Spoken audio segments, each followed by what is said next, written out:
Hola a todos, hoy vamos a hablar acerca de algunos aspectos generales de la contabilidad, empezando a definir qué es la contabilidad. Es una ciencia encargada del registro sistemático de todos los hechos económicos ocurridos dentro de una compañía, siendo así un medio para analizar, clasificar, registrar en términos monetarios todas las transacciones parciales o totales de carácter financiero. Su propósito es generar y proporcionar información financiera sobre los hechos incurridos en una entidad económica, con facilidad de interpretación para el usuario de la información, así estos sean internos como también pueden ser externos, para una posible toma de decisiones administrativas y financieras. El Plan Único de Cuentas busca la uniformidad en el registro de las operaciones económicas realizadas por los comerciantes con el fin de permitir la transparencia de la información contable y la consiguiente claridad, confiabilidad y comparabilidad. El Plan Único de Cuentas no es otra cosa que una serie de códigos que me permiten segregar los diferentes hechos económicos ocurridos en un periodo, en un ente económico. ¿Cómo así? Para el mes de octubre hice una compra, entonces para registrar una compra en mi contabilidad voy a utilizar una serie de códigos que van a hablar por sí mismos, van a ser utilizados solo para esa clase de hecho económico que para el caso es una compra. Obtuve una venta, realicé una venta, entonces hay una serie de códigos que me dicen que hubo una venta, que hubo un pago, entonces hay unos códigos que se utilizan para evidenciar ese pago y así sucesivamente, de acuerdo a cada hecho económico que ocurra en el desarrollo de las actividades. Catálogo de cuentas. La codificación del catálogo de cuentas está estructurada sobre la base de los siguientes niveles. Clase, grupo, cuenta y subcuenta. La clase es el primer dígito del código. El grupo son los dos primeros dígitos de ese código. La cuenta son los cuatro primeros dígitos de ese código. Y la subcuenta son los seis primeros dígitos de ese código. Vamos a hablar de las clases, que es el primer dígito del código. Si el primer dígito de ese código es un 1, quiere decir que es un activo. Si el primer dígito de ese código es el 2, quiere decir que es un pasivo. Si el primer dígito de ese código es el 3, quiere decir que es un patrimonio. Y si el primer dígito de ese código es el 4, quiere decir que es un ingreso. Y así sucesivamente como se expone en la diapositiva. Vamos a hablar de la naturaleza. La naturaleza me indica para qué lado aumenta, si aumenta para el débito o si aumenta para el crédito. El activo que inicia con el código, que inicia con el número 1, todos aquellos códigos que inician con el número 1 van a ser activos y aumentan en el lado débito. Aquellos códigos contables que inicien con el número 2 van a ser pasivos y aumentan para el lado crédito. Hagamos un ejemplo. Si yo adquiero un activo, al decir adquirir, quiere decir que estoy aumentando. Ese importe o ese valor de ese activo lo voy a llevar al lado débito porque estoy aumentando. Eso es lo que me indica la naturaleza. Si yo adquiero una obligación, una deuda de la cuenta pasiva, o sea, que inicien con el número 2, ese importe o valor va a ir al lado crédito. Si yo adquiero más deuda con mis accionistas, ese importe o valor va a ir al lado crédito. Eso es lo que me dice la naturaleza de las cuentas. Que si son activos, si son cuentas contables del activo, su naturaleza es débito, así que aquellas adquisiciones que tenga en relación a activos van a ir al lado débito. Ese importe va a ir al lado débito. Y así sucesivamente para las cuentas contables de ingresos que inician con el código 4, su naturaleza va a ser crédito. Aquello que me está aumentando va a ir al lado crédito. Gastos, aquellas adquisiciones que tenga para mi compañía ese aumento de gastos, ¿sí? Va a ir al lado, o ese importe o valor va a ir al lado débito, y así sucesivamente con los costos. Cuentas deudoras y cuentas acreedoras. Esas son cuentas de orden. Las cuentas deudoras inician con el código 8, con el número 8, perdón, y las cuentas de orden acreedoras inician con el número 9. No vamos a ver estas cuentas de orden, a pesar de que muchas compañías las manejan. Para fines pedagógicos solamente vamos a manejar hasta las cuentas de costos, que son la cuenta 6 para costo de mercancía vendida, que aquellas cuentas contables que inicien con el número 6, costo de mercancía vendida, y aquellas cuentas contables que inicien con el número 7 para costos de producción.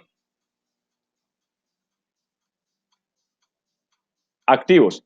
Agrupa el conjunto de las cuentas que representan los bienes y derechos tangibles e intangibles de propiedad del ente económico, que en la medida de su utilización son fuente potencial de beneficios económicos, presentes o futuros.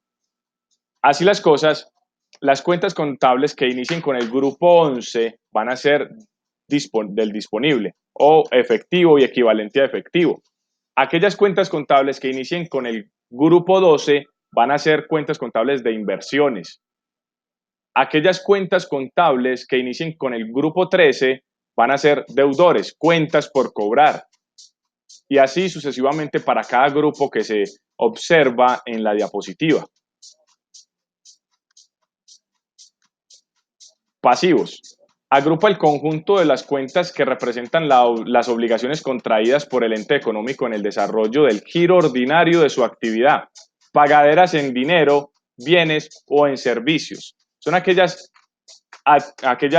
obligaciones contraídas por el ente económico, que diciéndolo para ser más claro, si yo adquiero obligaciones con bancos, serían entonces obligaciones financieras, y esa cuenta contable que inicia con el grupo 21 se ha de llamar así, obligaciones financieras. Aquellas cuentas contables pasivas, porque estamos hablando de los pasivos que inician con el número 2, su primer dígito es el número 2, aquellas cuentas pasivas que tengan como grupo el número 22 van a ser proveedores. Aquellas cuentas contables que tengan como grupo el número 23 serán otras cuentas por pagar. Yo las llamo otras cuentas por pagar. O son proveedores o son otras cuentas por pagar. La 24, asimismo. Esas son cuentas por pagar que yo tengo con la DIAN de impuestos. ¿Sí? Que si sus cuentas contables inician con el grupo 24, son cuentas por pagar de impuestos, gravámenes y tasas. Asimismo, para la 26, que serían obligaciones laborales, aquellas obligaciones que yo tengo con mis trabajadores. La 26, o sea, aquellas cuentas contables que inicien con estos grupos se van a llamar de la forma como se expone en la diapositiva. Patrimonio. Agrupa el conjunto de las cuentas que representan el valor residual de comparar el activo total menos el pasivo externo, aquellas deudas que yo tengo con externos, producto de los recursos netos del ente económico que han sido suministrados por el propietario de los mismos, ya sea directamente o como también consecuencia del giro ordinario de los ingresos, de los negocios, de sus negocios, el giro ordinario de los negocios que tenga la organización. El patrimonio no es otra cosa, para resumir, el patrimonio no es otra cosa que la deuda que la empresa tiene con los accionistas. La empresa es un ente autosuficiente, ¿sí?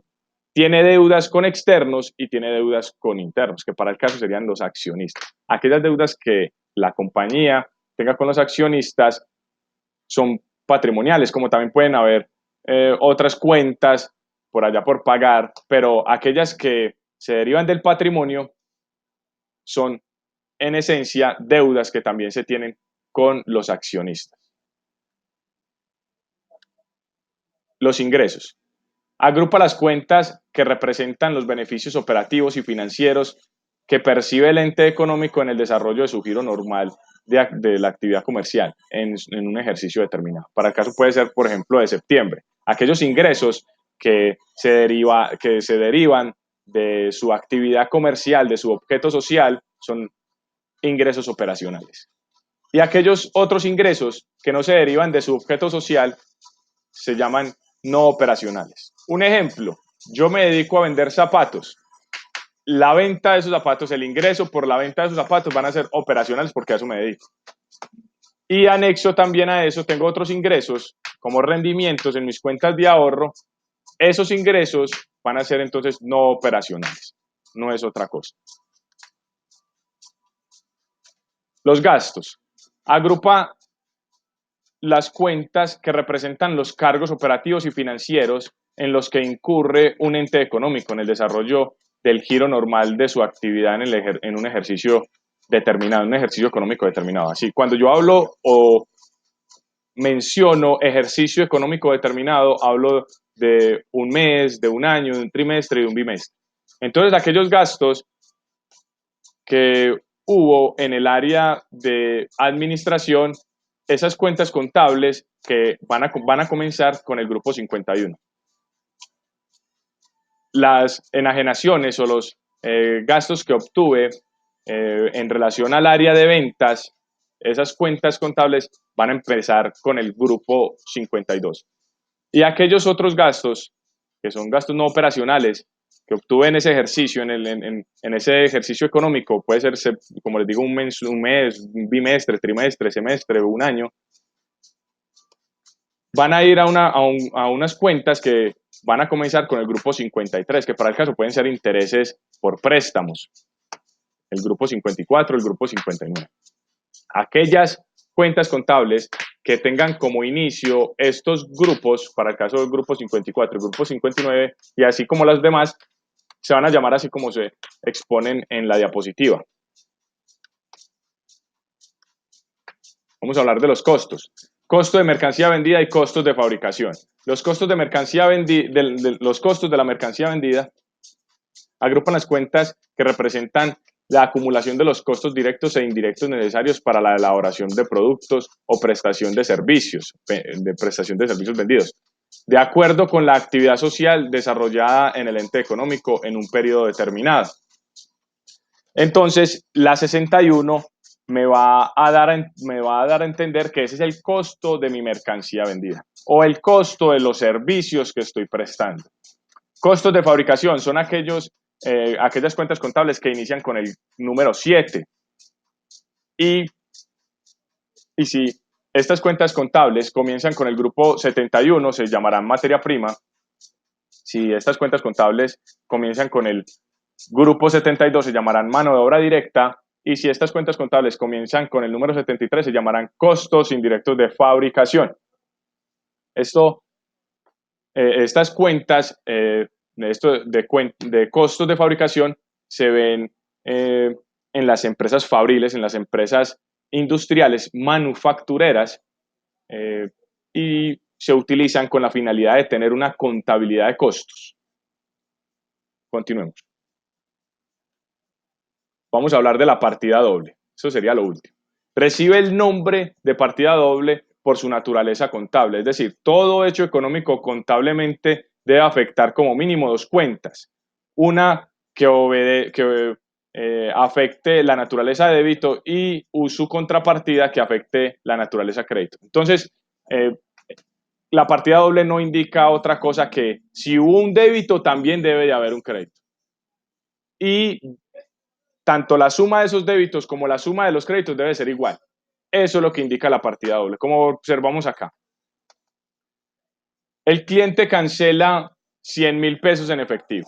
Entonces, yo voy a llevar a mi lado débito 100,000 pesos a la 1105 de caja y voy a llevar a mi lado crédito a la 1305 esos 100,000 pesos que me están cancelando.